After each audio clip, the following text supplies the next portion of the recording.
Victoria and Len, thanks so much for joining us today here. I've got to ask you, obviously the Middle East has changed dramatically over the course of the last 6 months, but peace with Iran, you say it's inevitable. How could that be? We'll start with you, Victoria. I know it sounds preposterous at first that we might predict peace with Iran, but again, if you think back a year ago today, would you have said that we would have deals with 5 different Muslim-majority countries across the Middle East? Now, Kosovo, we have a wonderful development, and it seemed impossible, but yet it happened. And one thing I was very struck by yesterday is the anniversary of the Challenger disaster on February 1st, in which Ilan Ramon lost his life. And you may know Ilan was the youngest fighter pilot to strike Saddam's nuclear program in 1981, then the oldest astronaut on the Challenger mission, and he was an Iranian by descent. And so if an individual like that can personify the connection between Iran and Israel and the United States, I think we can all take that example to heart and see the connection between our peoples.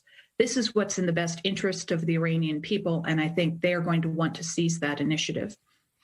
We've seen changes, though, through the Middle East, of course, the Arab Spring, revolutions throughout. This seems to be, though, on a different level. This seems to be something that doesn't seem to be contemplated at this point in time, that there could actually be peace between Israel and Iran. Len, you've worked for the last few years in trying to neutralize Iran in your various roles at the State Department.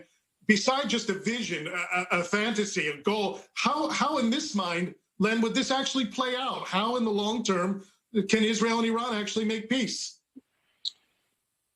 Well, you have to start out with a vision, Mike. It's not an unreasonable vision. It is a vision rooted in history, going back to Cyrus the Great. Cyrus, of course, unlike the Iranian regime in power today, which preaches death to Israel, death to America, Cyrus the Great was actually the great liberator of the Jewish people from Babylonia. He was a person who valued tolerance, openness, and religious freedom. And if you look at history in general, what has happened in Iran over the last 42 years is a historical anomaly. It is not how the Iranian people perceive the Jewish people, nor is it how the Jewish people perceive Iranians. There is a perfectly well-documented connection between the two. So given the temporary hiccup in history that we have right now, I think it's perfectly reasonable for us to assume that hopefully not in too distant future, the people of Iran and people of Israel will be able to find common ground again, because that common ground exists. There's something quite concrete we can do, and we can do in concert with Israel to assist the Iranian people, and that's help with their communications. I think we should be looking very aggressively at ways to circumvent the firewalls that the Iranian regime puts up. We can assist them with encryption that will protect their identities from exploitation by the regime and then targeting. And that's the kind of very concrete step we can take to support the vision of peace between our 3 countries. I just want to be clear, because we're talking about a people-to-people peace rather than necessarily a government-to-government peace. In your vision, in your plan, are we talking about peace under a different Iranian regime? I just want to be clear. So I believe, just like all totalitarian regimes, whether they're communist in nature or theocratic like you have in Iran today, is just a matter of time before they end up on the ash heap of history. That is exactly what's happened before to dictators that came long before the theocracy in Iran, and it will continue to be the arc of history which bends toward freedom. So I think the people of Iran will figure out themselves what's best, what the best next step is for them, because they know very well, this is not a big secret, that the government in Iran does not represent their will. For 42 years, it's broken promises to the Iranian people. instead of spending the nation's enormous wealth on improving the lives of everyday Iranians, the current regime in power has spent it on terrorism, pursuing nuclear weapons,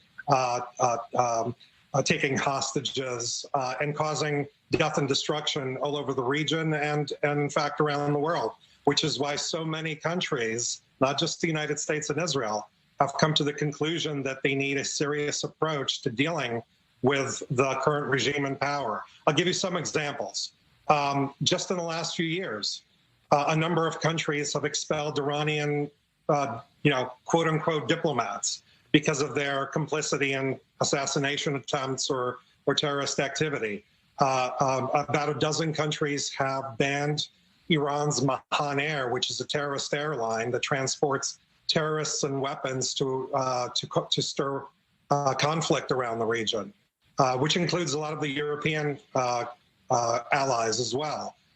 Countries have designated Hezbollah, which is a chief Iranian proxy, a terrorist organization. So there's a lot of understanding, widespread understanding of the nature of the problem that Iran presents, and I think the Iranian people are foremost the longest suffering victims of the regime, and they're clear-eyed about what circumstances they live in today and what brighter future waits for them tomorrow. I got to ask you, Victoria, at the National Security Agency and Len at the State Department, there is so much time spent on trying to contain Iran, trying to minimize their menacing presence in the Middle East, preparing for war. Was there time spent discussing what you're discussing with us right now? Was there time spent preparing for a possible peace, or did that just seem so far off that it gets pushed to the back burner? Well, just one quick adjustment there, Michael. I worked for the National Security Council. Apologies. Yes. I have great respect for my National Security Agency colleagues and would not pretend to be able to do the fine work that they do. There's certainly always discussions about seizing positive opportunities. And one of my favorite historical analogies is that if I had told you 75 years ago that three of our greatest democratic capitalist allies would be Germany, Japan, and Israel, you would have told me I was barking mad. We had just fought world wars against Germany and Imperial Japan. Israel had existed for about 15 minutes. That seemed impossible, but we did a lot of hard work. I'm not saying it was in any way easy or inevitable. I think we have to also see that there's a great deal of work we need to do on the Iranian portfolio to get to this desired outcome. But I think we can see it as possible. So yes, we are always looking for ways to connect with the Iranian people. Len can speak to that much better than I can. But then also to develop a concrete plan of how, politically, we can get the Iranian people to where they want to go with the minimum of disruption. Len, how about your view from the state? Yeah, I think Victoria's right. During the time that Victoria and I served in the administration, we actually did make a concerted effort. Number one, philosophically and openly acknowledge that there's a difference between the government of Iran and the people of Iran.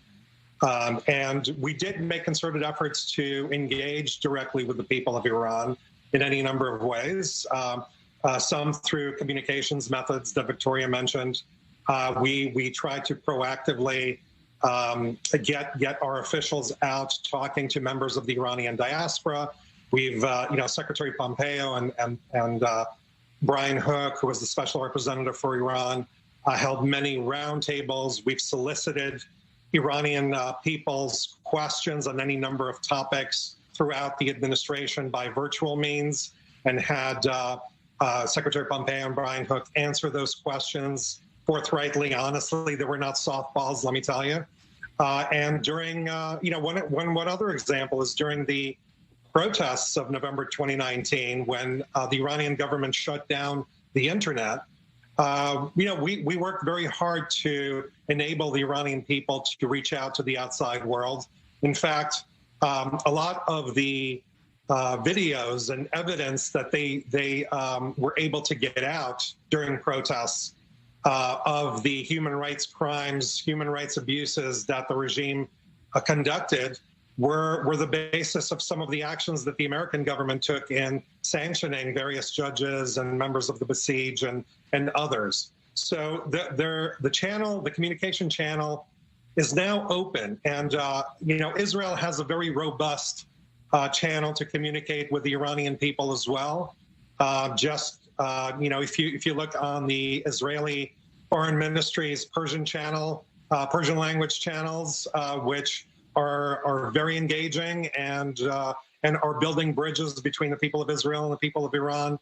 The channels exist, and they're a good way to start building that eventual bridge toward Cyrus Accords, which in our mind is likely because the bonds that exist between the Jewish people and the Iranian people and all peace-loving people are there to build on. We only have 90 seconds left, so I hate to squeeze you, but let's just, instead of war games, let's play peace games here. The Ayatollahs disappear tomorrow. There's a reasonable government that takes over in Iran. How, in the United States' view, how can it play a role in welcoming Iran back into the fold of global nations? I think that could happen extremely quickly. Obviously, the sanctions that have been placed on Iran over the last 4 years are the most stringent in history. They've had a very clear, documented result that can be reversed, and great benefits can flow to the Iranian people very quickly. And that would be the case with the peace with Israel as well. Just enormous benefits are possible very, very quickly. Len, I'll give you the final word. There's so much potential. Both populations are extremely well educated. Both are tech savvy. Both are ready to engage on a not just the strategic level, but economic level, and all sorts of cooperation. And the United States is standing ready to help the cause of peace and prosperity, not just among Israel and its Arab neighbors, but between Israel and the people of Iran. Hopefully the Biden administration can build upon the immense steps that have been taken over the last 4 years in changing the game in the Middle East. Victoria Coates, Len Khodorkovsky, thank you so much for joining us and paving the way here for the Cyrus Accords. We appreciate it. Thank you, Michael. Thank you.